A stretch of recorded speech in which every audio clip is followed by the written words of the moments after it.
Welcome back to Jolene's Books and Writers Talk. I am your host, Jolene McFadden, and this show is sponsored by Southern Dragon Publishing.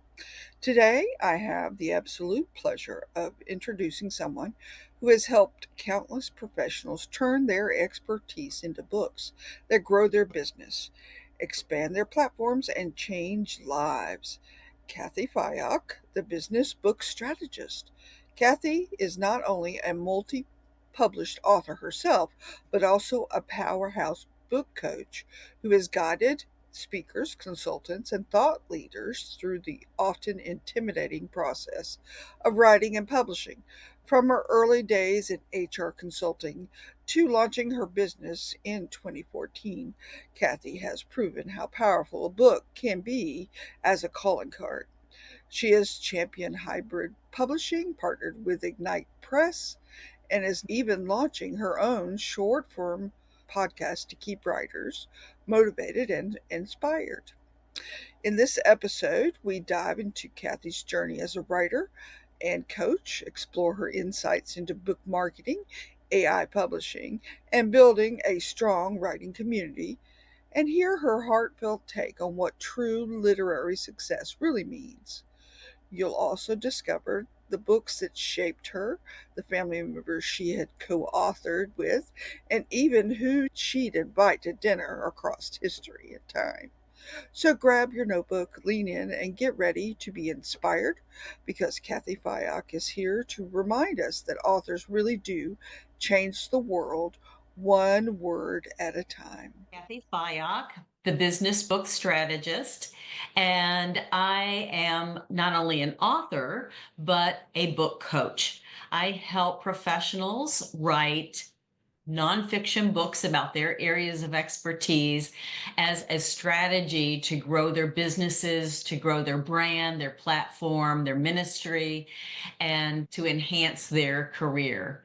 So that's what I do. Excellent. And what got you started in the writing game? It's interesting. I've been writing since the 1980s, and I started as a consultant in the human resources space, actually. And I knew that writing a book was going to be the pivotal way for me to develop credibility, to have that visibility, to have the credentials and all of those things. So I started writing. My first book came out in 1990. And since then, it's been one of the best things I've ever done to grow my career. Then I switched gears. I left the HR consulting world. And in 2014, I launched my new business as a book coach. And I'm helping people like myself who are consultants, speakers, thought leaders, and they want to write that book to establish their credibility and visibility.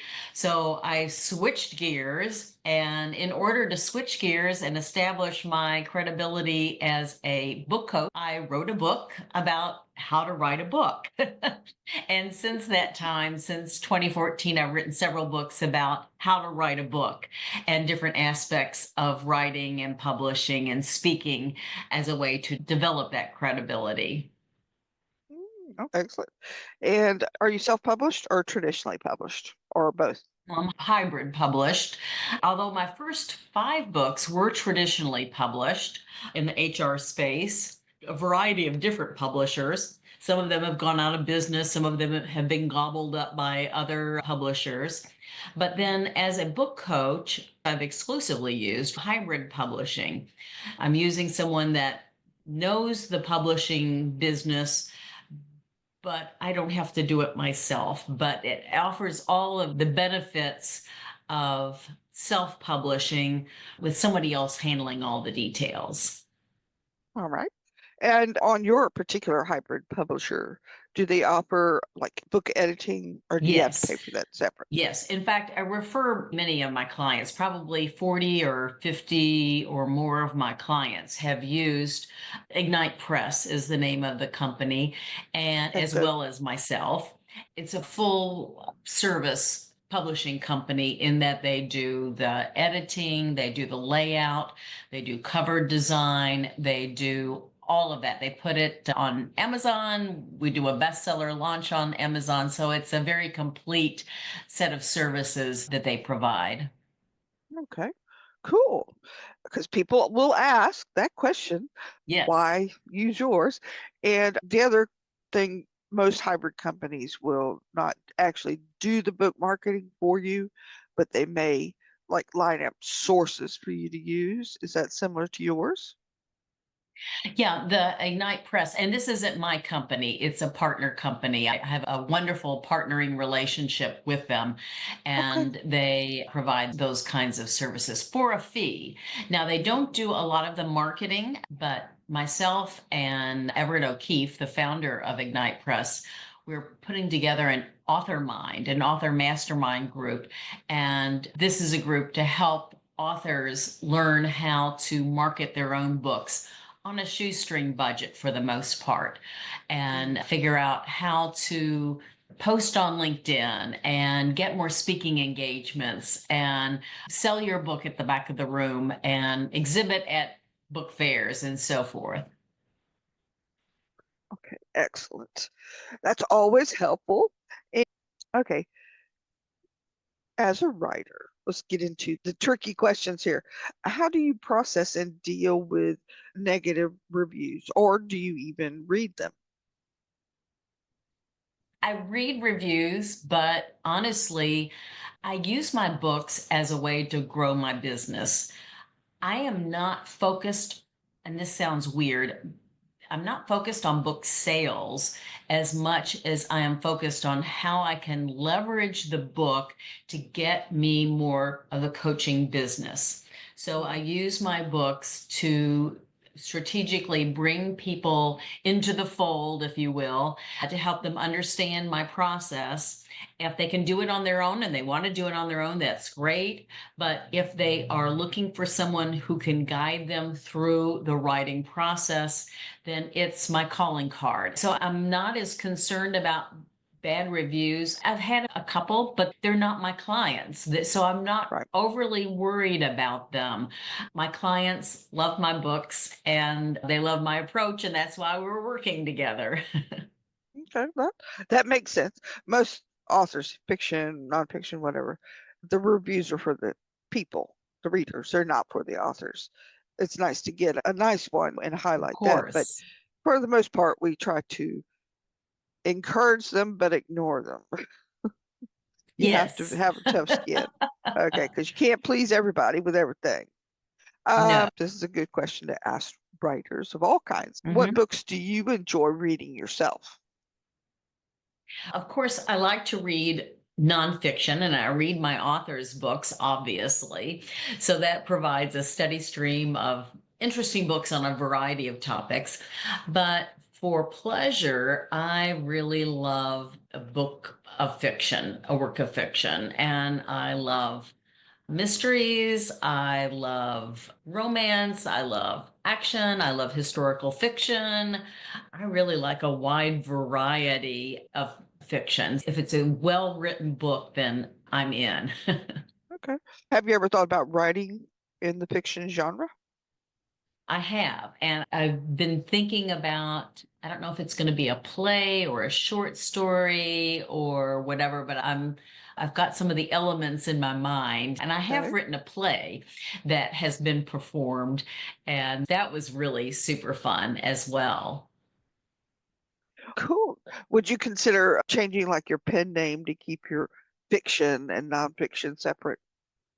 No? No, I don't think that's Okay. important for me. In fact, I think just being a published author is important to my clients because they like to know that I've been there and done that. There's no need for me to write under a pen name. There's nothing for me to hide. I'm what you get. Mhm. All right. And for some reason, authors are stumped by this question. I know. What books have you read more than once in your life? That's a great question. I've only read a handful of books more than once. For a while, I didn't read any except Gone with the Wind, which I loved. But recently, I have gone back to reread some of the books that were either my favorites or that I really hated. And I read Catcher in the Rye, I read To Kill a Mockingbird, I read some of those. And then one of the books that I hated when I was in school was The Lord of the Flies. And I hated it so much. I was wondering, why did I hate it so much? And would I have the same reaction today? So I read it, this was a couple of years ago, and I thought it was really fascinating. I still didn't like it. It's about all boys. And I think that had there been girls that had been on the island with them, the whole book would have been different. It would have been a completely different book had there been Oh, girls there or had it been all girls. So I think that was maybe one of the reasons that it never appealed to me. I didn't get it because it was such a disconnect between how I think and how the author thought in that book. So interesting. well, different points of view between males and females always has been, always will be. Yes. So, yeah, some things we just don't get about men. I'm reading the Jodi Picoult book right now. I think that's how you say her last name, isn't it, Picoult? But I think, anyway, she's written a book that is so good. It's about who really wrote the Shakespeare, all the Shakespeare plays, and was it really Shakespeare or oh, was it a woman that was behind many of the plays and the perspective? It's really good. So I'm enjoying that right now. I'm in the middle of it. oh, interesting. Are there any other authors in your family? Is this like a family trait? No, I'm, as far as I know, the only author in the family. I take that back. My nephew and I wrote a book together, and that's one of my first books on writing. And then actually, my mom and I wrote a book together. Now, she's passed, but we wrote a book called Unretirement when I was in the HR space about rethinking traditional retirement. And yeah, I have co authored with my family members. Very good. Quite a few authors, as they're getting up in years and they have established series, are bringing their children along because they grew up with their parents writing the series. And some of them are Mm. creating other characters, but they're immersed in the world that the fans are happy. And Hmm. McCaffrey is one. Her son Oh, Tom does some of the Pern, the Dragon Riders of Pern series, but he has his own as well. And he does a really credible job. Um, nice. what does it mean to you to be literally successful? How do you, what part of book sales, so many reviews, how do you and your author clients try to come up with the word literary success? I am now a success because I sold X books, or I got this many reviews, or what elements would you consider in that? That's a great Personal. question, Jolene. My authors, for the most part, are writing to make a difference. They want to share their knowledge, they want to share their experience, share their story, share their truth with others. And so making a difference is really important. And I like to say that we as authors change the world one word at a time. And I love that. And that to me is if we can make the world better in just one way, or if we can help one person, if we can help someone see that they are not alone, that they are facing adversity like so many of us, then our writing is worth it. And we're a success when we can make that happen. Yeah, I think so too. If it just changes just one person, you fulfilled your Yes, destiny. absolutely. What do you think about this TikTok? You're probably not on TikTok, but TikTok to me is a place where you can connect on a personal level with your readers, and I have, and other writers around the world. I've met authors online from Australia, New Zealand, and Oh, I the know. UK. Social media, such a great thing for us if we use it properly. I'm not Mhm. on TikTok. That's primarily not where my audience is. Primarily, they're LinkedIn people or Facebook. But I think we have to be on social media. We don't have to be on all the social media that's out there because we can barely keep up with all. Yes, I am. I have to because I have to experience each one so I can help my friends, author friends, to say, okay, this is what this does. And if this appeals to you, then this is where you need to Yes. be. If this doesn't appeal to you, then you need to go over here. So as a author, getting your brand out there, how many social medias do you think, as a minimum, should people at least try? I think it depends on your target reader, your target audience completely. If you're in one and it totally reaches your ideal reader, then one is enough. We shouldn't get caught up in numbers as much as we should get focused on who our readers really are. That's good advice. And how do you determine who your readers are? That is a hard question for most authors. That's part of the writing process. Of course, when I'm working with nonfiction authors, they're primarily writing their book to appeal to their clients, their prospective clients. If they're good business people, they know who their prospective clients are, they know who their best clients are, and it's really about writing to those individuals. I like to do an exercise with my authors when they're writing because they're not writing for everyone. They're writing for someone who needs a solution to the problem that they can solve. So it's getting really clear on what that problem is and then writing to help that reader overcome that problem. Do you utilize AI tools? Yes, I love AI. I started using it, gosh, 2 years ago and have been amazed. Now, I don't use it to write content. I use it to generate ideas. I use Right. it to generate marketing strategies. I'm going to be speaking about this for an upcoming program, but I think marketing is something it's hard for many authors to do Mhm. well.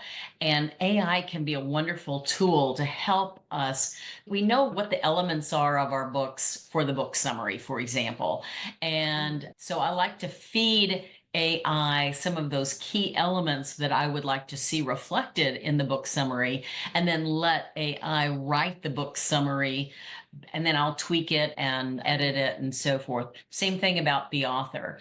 The about the author is so hard, and so many Yes. folks try to put too much information that's not relevant to our readers. So to keep it short, concise, and engaging Right. is really tricky. So using tools like AI to help us do that. I've also had authors who have used AI to determine if their title is correct.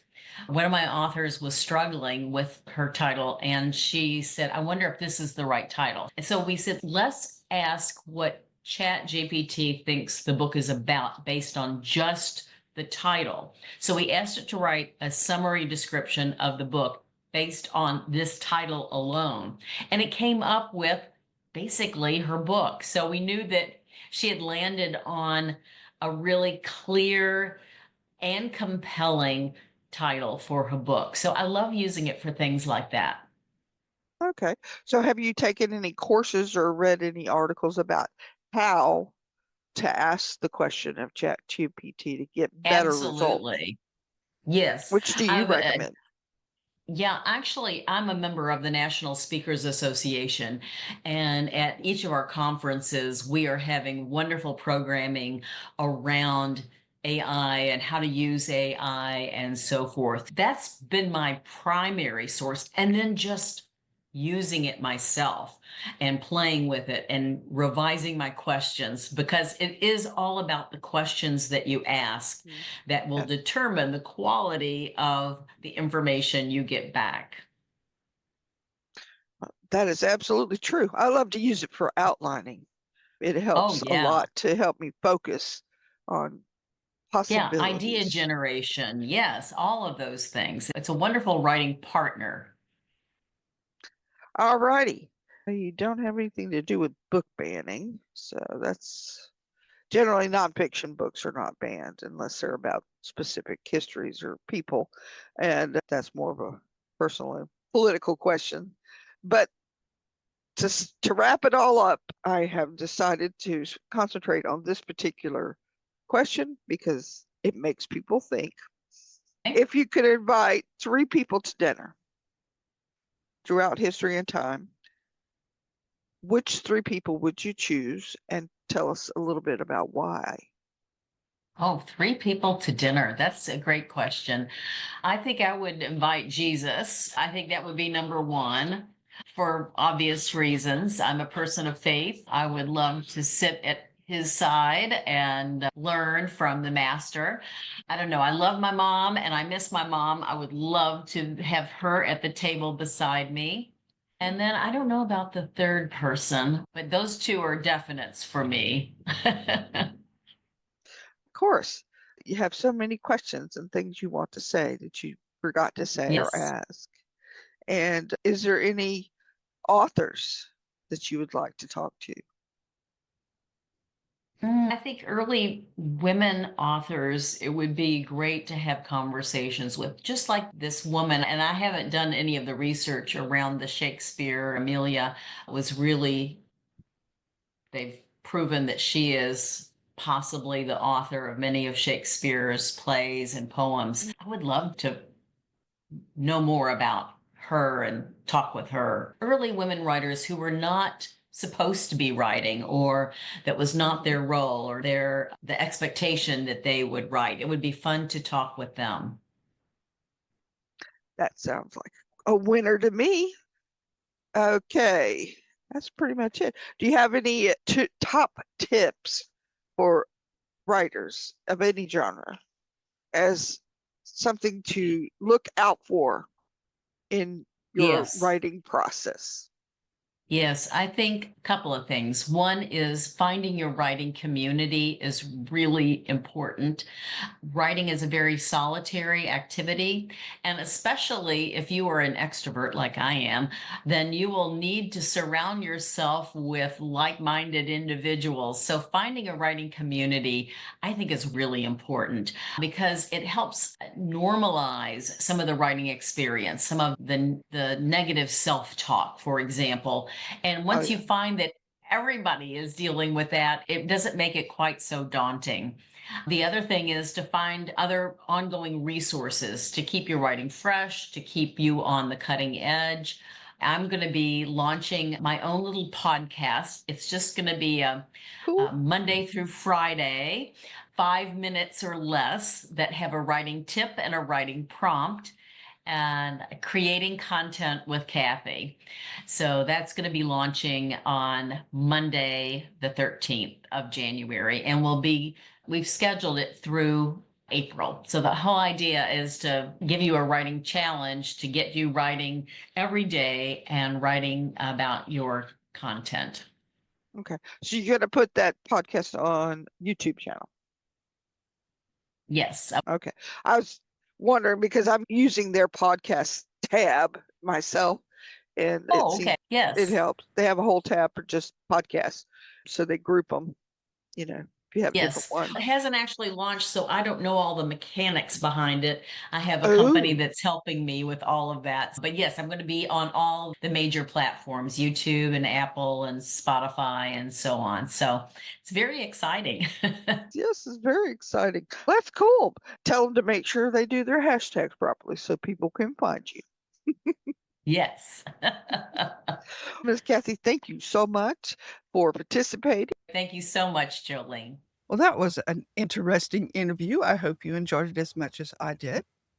If you did, we hope you will like, subscribe, comment, and share our post with your social media and your friends and family. If you're an author or anyone else in the book business and would like to be part of our podcast, we would love to have you. Check out the website, southerndragonpublishing.com, and there's a tab for the podcast. Check it out. We'll see you next time.